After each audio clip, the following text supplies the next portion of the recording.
उत्तराध्ययन अध्याय 4 असंख्यम, जिसका हिंदी अनुवाद है असंस्कृत। इस अध्याय को पढ़ने से पहले आइए जानते हैं इसके आमुख यानी प्रोलॉग को।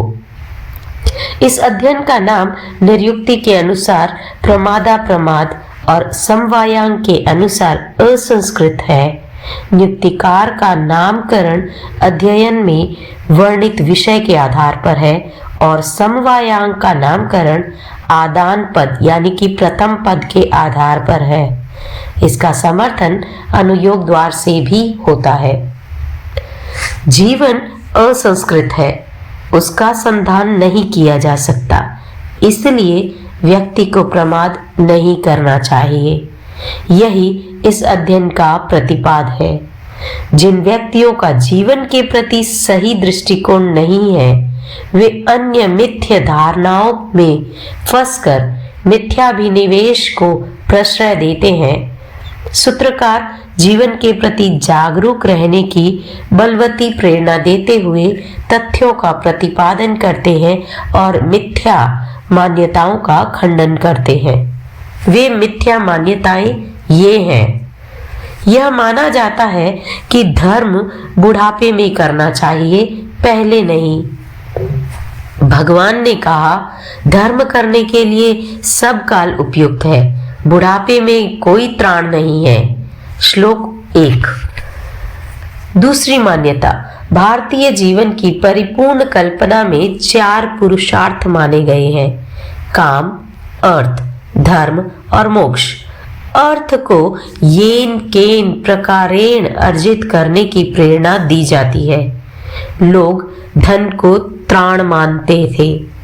भगवान ने कहा, जो व्यक्ति अनुचित साधनों द्वारा धन का अर्जन करते हैं, वे धन को छोड़कर नरक में जाते हैं। यहाँ या परभव में धन किसी का त्राण नहीं बन सकता। धन का व्यामोह व्यक्ति को सही मार्ग पर जाने नहीं देता। श्लोक 2 और 5। तीसरी मिथ्या धारणा, कई लोग यह मानते थे कि किए हुए कर्मों का फल परभव में ही मिलता है। कई मानते थे कि कर्मों का फल है ही नहीं। भगवान ने कहा, किए हुए कर्मों को भोगे बिना छुटकारा नहीं मिलता। कर्मों का फल इस जन्म में भी मिलता है और पर जन्म में भी। श्लोक 3। चौथी मान्यता यह थी कि एक व्यक्ति बहुतों के लिए कोई कर्म करता है तो उसका परिणाम वे सब भुगतते हैं। भगवान ने कहा, संसारी प्राणी अपने बंधुजन के लिए जो साधारण कर्म करते हैं, उस कर्म के फल भोग के समय वे बंधुजन बंधुता नहीं दिखाते, उसका भाग नहीं बांटते। श्लोक 4। पांचवी मिथ्या धारणा यह थी कि साधना के लिए समूह विघ्न है, व्यक्ति को अकेले में साधना करनी चाहिए। भगवान ने कहा, जो स्वतंत्र वृत्ति का त्याग कर गुरु के आश्रयण में साधना करता है, वह मोक्ष पा लेता है। ये श्लोक 8 में लिखा है। छठी मिथ्या धारणा यह थी कि लोग कहते थे कि यदि छंद के निरोध से मुक्ति मिलती है तो वह अंत समय में भी किया जा सकता है। भगवान ने कहा, धर्म पीछे करेंगे। यह कथन शाश्वतवादी कर सकते हैं, जो अपने आप को अमर मानते हैं।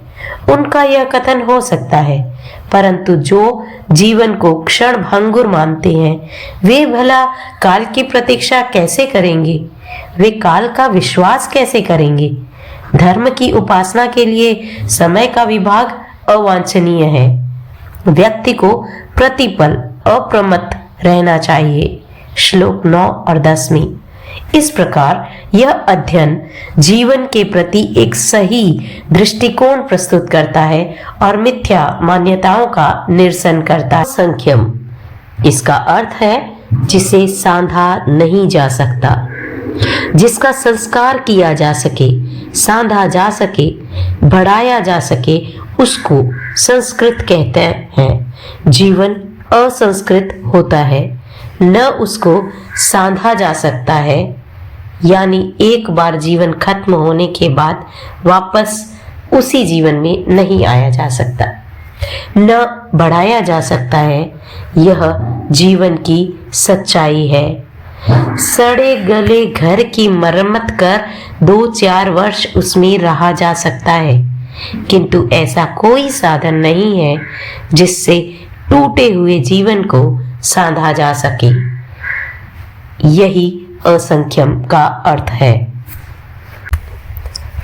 अध्याय 4 असंख्यम यानी असंस्कृत के 13 श्लोकों का हिंदी अनुवाद कुछ इस तरह है। जीवन साधा नहीं जा सकता, इसलिए प्रमाद मत करो। बुढ़ापा आने पर कोई शरण नहीं होता। प्रमादी, हिंसक और अविरत व्यक्ति किसकी शरण लेंगे, यह विचार करो। जो मनुष्य कुमति को स्वीकार कर पापकारी प्रवृत्तियों से धन का उपार्जन करते हैं, वे मूर्छा के पाश से संचालित वैर से बंधे हुए व्यक्ति धन को छोड़कर नरक में जाते हैं। जैसे सेंध लगाते हुए पकड़ा गया पापी चोर अपने कर्म से ही छेदा जाता है, उसी प्रकार इस लोक और परलोक में प्राणी अपने कृत्य कर्मों से ही छेदा जाता है, दंडित होता है। किए हुए कर्मों का फल भोगे बिना छुटकारा नहीं होता। संसारी प्राणी अपने बंधुजनों के लिए जो साधारण कर्म, इसका फल मुझे भी मिले और उनको भी ऐसा कर्म करता है, उस कर्म के फल भोग के समय वे बंधुजन बंधुता नहीं दिखाते, उसका भाग नहीं बांटते।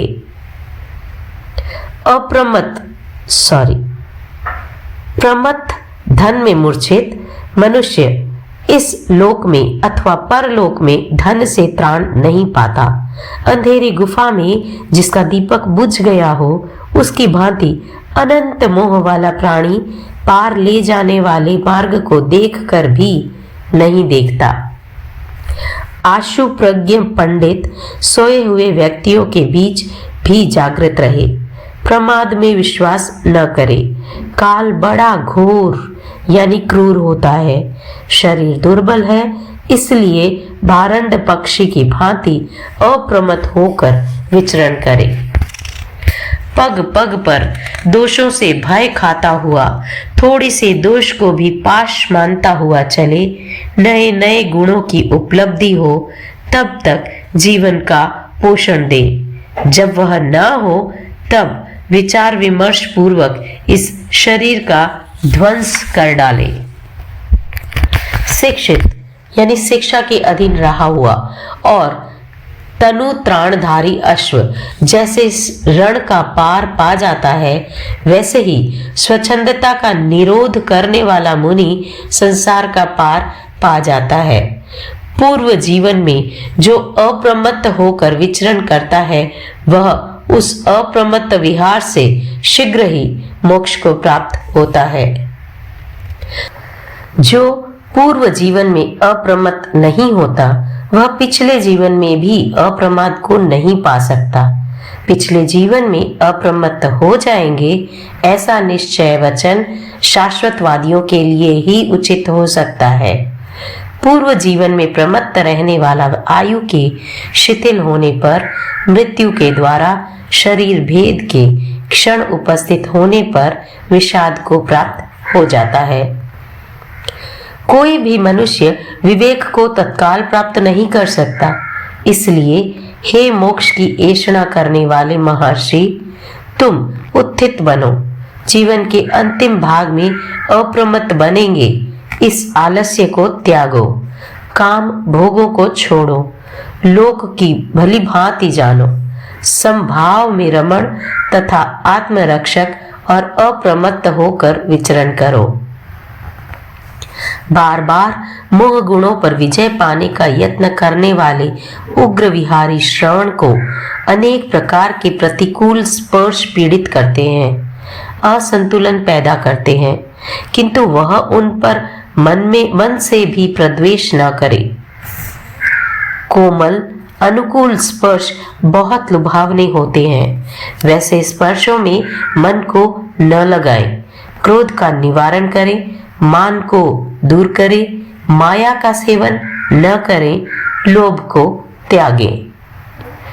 जो अन्य तीर्थिक लोग जीवन साधा नहीं जा सकता ऐसा कहते हैं वे अशिक्षित हैं, प्रेय और द्वेष में फंसे हुए हैं, परतंत्र हैं, वे धर्म रहित हैं ऐसा सोचकर उनसे दूर रहें। अंतिम सांस तक सम्यक दर्शन, ज्ञान, चारित्र आदि गुणों की ही आराधना करें, ऐसा मैं कहता हूँ।